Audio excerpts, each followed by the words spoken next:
Un mal qui répand la terreur, mal que le ciel en sa fureur inventa pour punir les crimes de la terre, la peste, puisqu'il faut l'appeler par son nom, capable d'enrichir en un jour l'acquérant, faisait aux animaux la guerre. Ils ne mouraient pas tous, mais tous étaient frappés. On n'en voyait point d'occupés à chercher le soutien d'une mourante vie. Nul, mais, n'excitait leur envie, ni loup, ni renard n'épiaient la douce et l'innocente proie. Les tourterelles se fuyaient, plus d'amour, partant plus de joie.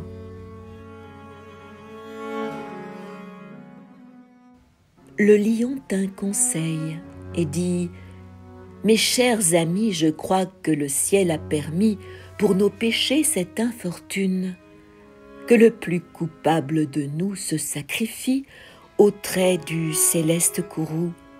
Peut-être il obtiendra la guérison commune. » L'histoire nous apprend qu'en de tels accidents, on fait de pareils dévouements. Ne nous flattons donc point. Voyons sans indulgence l'état de notre conscience.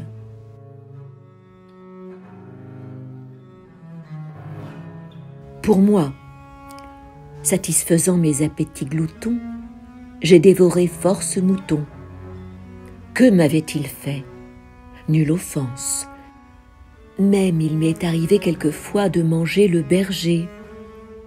Je me dévouerai donc, s'il le faut, mais je pense qu'il est bon que chacun s'accuse ainsi que moi. Car on doit souhaiter, selon toute justice, que le plus coupable périsse. « Sire, dit le renard, vous êtes trop bon roi. Vos scrupules font voir trop de délicatesse. Eh bien, mangez mouton, canaille, sotte espèce. Est-ce un péché? Non, non. Vous leur fîtes, Seigneur, en les croquant, beaucoup d'honneur.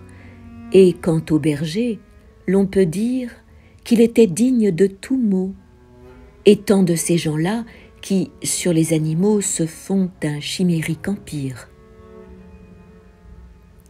Ainsi dit le renard, et flatteur d'applaudir. On n'osa trop approfondir du tigre, ni de l'ours, ni des autres puissances, les moins pardonnables offenses. Tous les gens querelleurs, jusqu'au simple matin, au dire de chacun étaient de petits saints.